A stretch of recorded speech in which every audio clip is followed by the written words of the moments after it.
Welcome to special analysis. నేను రమ్మ మండువా.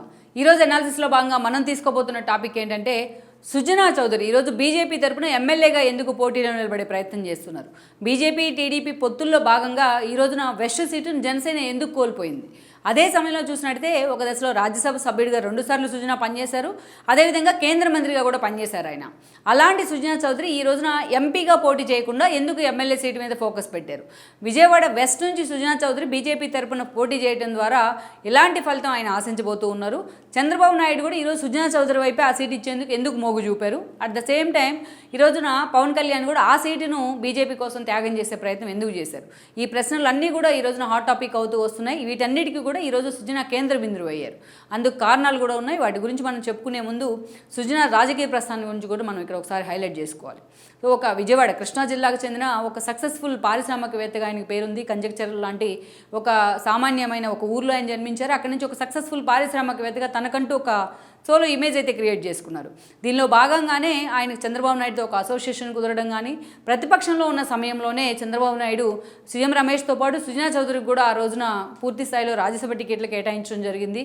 ఈ క్రమంలోనే చంద్రబాబు నాయుడికి అత్యంత సన్నిహితమైన వ్యక్తిగా మారుతూ వచ్చారు సుజనా చౌదరి కానీ అటు సీఎం రమేష్ కానీ ప్యారలల్గా. ఇక ఆ తర్వాత రోజుల్లో మనం చూసినట్టయితే పర్టికులర్లీ 2014 ఎన్నికల సమయానికి ఆయన రాజ్యసభ సభ్యుడిగా కూడా ఉన్నారు. ఇక ఆ పార్టీ కూడా అటు అర్ధబలం అంగబలం పుష్కలంగా ఉన్న నేతగా కూడా సుజనా చౌదరికి పేరుంది. ఈ క్రమంలోనే 2014 ఎన్నికల సమయంలో అటు ఎన్డీఏని బలోపేతం చేసే క్రమంలో మోడీ ఇనిషియేషన్ తీసుకోవడం, ఆ రోజు చంద్రబాబు నాయుడు ఎన్డీఏలో చేరడం జరిగింది. జనసేన కూడా వీళ్ళతో కలిసి పోటీ చేసింది.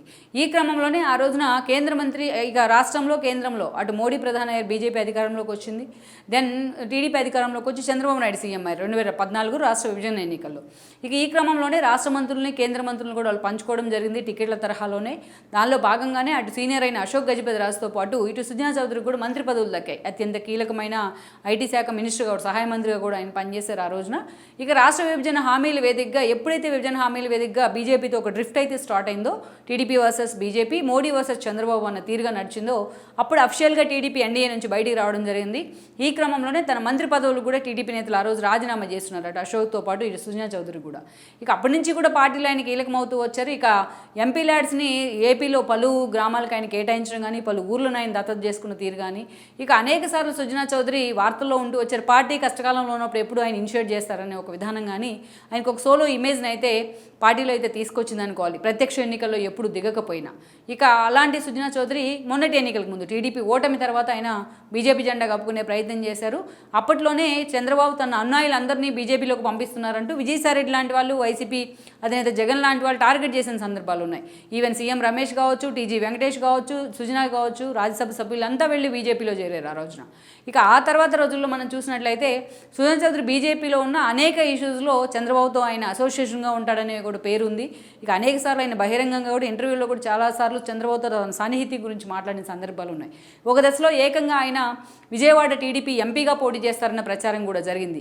కేసీఆర్ నాని వరుసపెట్టి చంద్రబాబు నాయుడు మీద విమర్శలు చేస్తున్న తీరు, స్వపక్షంలోని విపక్షంలాగా ఆయన వ్యవహరించిన తీరు అనేక సార్లు సుజనా చౌదరి పేరునైతే ప్రపోజల్ లిస్టులోకి అయితే పెట్టింది. చంద్రబాబు నాయుడుతో కూడా ఆయన సన్నిహితంగానే మెలుగుతూ వచ్చారు. కానీ ఇంత ప్రచారం జరిగినా తనకు సంబంధించి ఎక్కడ కూడా సుజనా చౌదరి టీడీపీ జెండా అయితే అఫిషియల్గా కప్పుకునే ప్రయత్నం చేయలేదు. అయితే ఈరోజు బీజేపీ ఏకంగా టీడీపీతో పొత్తులు పెట్టుకుని ఎన్నికలకు వెళ్లేంతగా ఆ పార్టీని తీసుకొచ్చింది కూడా సుజనా చౌదరి, సీఎం రమేష్ అన్న ఒక ప్రచారం కూడా జరిగింది. టీడీపీ, బీజేపీ, జనసేన పొత్తుల్లో అత్యంత కీలక నేతలుగానే వీళ్ళిద్దరూ వ్యవహరించారనే పేరు కూడా ఉంది. ఇక చంద్రబాబు నాయుడు మొన్న స్కిల్ డెవలప్మెంట్ కేసులో అరెస్ట్ అయిన తర్వాత వీళ్ళిద్దరూ కూడా అత్యంత సన్నిహితంగా అటు భువనేశ్వర్ని పరామర్శించడం కానీ ఇవన్నీ కూడా చేస్తూ వచ్చారు. సో ఇలాంటి సమయంలో ఈరోజు ఏకంగా అనకాపల్లి ఎంపీ టికెట్ సీఎం రమేష్కి ఇస్తూ ఉంటే ఏకంగా విజయవాడ వెస్ట్ నుంచి సుజనా బరిలో దిగుతూ ఉన్నారు. అది కూడా ఆ సీటు జనసేనకు వెళ్ళేది యాక్చువల్గా పొత్తుల్లో. పోతిన రమేష్ ఎప్పటి నుంచో జనసేన తరపున అక్కడ ఫైట్ చేస్తూ వస్తున్నారు ఆ టికెట్ కోసం. మంచి వాయిస్ ఉన్న నేతగా కూడా పేరుంది. ఏకంగా ఆయనకే టికెట్ అని ప్రచారం జరుగుతూ ఉంటే ఈరోజున ఏకంగా సుజనా చౌదరికి ఆ సీట్ని అయితే బీజేపీ కేటాయించింది. పొత్తుల్లో భాగంగా బీజేపీకి 10 అసెంబ్లీ స్థానాలు, 6 ఎంపీ స్థానాలు టీడీపీ ఇవ్వడం జరిగింది. దీనిలో విజయవాడ వెస్ట్ కూడా ఉంది. విజయవాడ వెస్ట్ నుంచి మనం చూసినట్లయితే అక్కడ వైసీపీ నుంచి మొన్నటి వరకు వెల్లంపల్లి శ్రీనివాస్ ఎమ్మెల్యేగా ఉన్నారు. గతంలో వైసీపీ తరపున గెలిచిన ఏదైతే జలీల్ ఖాన్ను గత ఎన్నికల సమయంలో గెలిచిన తర్వాత టీడీపీ జెండా కప్పుకోవడం జరిగింది. ఆయన కూతురు గత ఎన్నికల్లో టీడీపీ నుంచి పోటీ చేసిన అక్కడి నుంచి ఓడిపోయారు వెల్లంపల్లి చేతిలో. అయితే ఈరోజు వెల్లంపల్లిని అక్కడి నుంచి తీసేసి సెంట్రల్కి పంపించున్నారు. ఇక జలీల్ ఖాన్ లాంటి వాళ్ళు ఏ స్థాయిలో విమర్శలు చేస్తున్నారు, చిన్ని లాంటి వాళ్ళ టికెట్ ఆశించిన ఈరోజు చంద్రబాబు నాయుడు మాత్రం పవన్ కోసం ఆ సీట్ అట్టు పెట్టారు. బట్ తన పొత్తుల్లో భాగంగా పవన్ కళ్యాణ్ ఆ సీటుని త్యాగం చేయడం జరిగింది బీజేపీకి. దానిలో భాగంగానే ఈ రోజున చూసినట్లయితే సుజనా చౌదరికి బీజేపీ నుంచి వెస్ట్ సీటు దక్కింది. ఇక అటువైపు నుంచి చూసినట్లయితే రసూల్ ఖాన్, స్థానిక నేత రసూల్ ఖాన్, ఎందుకంటే అక్కడ మైనారిటీ ఓట్లు ఎక్కువగా ఉన్న కారణంగా రసూల్ ఖాన్ ఈరోజు జగన్మోహన్ రెడ్డి షేక్ రసూల్ ఖాన్ ఎంపిక చేయడం జరిగింది అభ్యర్థిగా. ఇలాంటి సిచ్యువేషన్లో ఒక టఫ్ ఫైట్కి అయితే అది వేదిక అవుతూ వస్తుంది విజయవాడ వెస్ట్ అనేది. ఇక అటు వెల్లంపల్లికి ఉన్న ఓట్ బ్యాంక్ కానీ, గతంలో జలీల్ ఖాన్ లాంటి వాళ్ళు వెళ్ళినా ఇప్పుడు టీడీపీ మీద అసంతృప్తిగా ఉన్న తీరు కానీ ఇవన్నీ ప్లస్ పాయింట్స్ అవుతాయని కూడా వైసీపీ లెక్కలు కడుతూ వస్తుంది తమకు.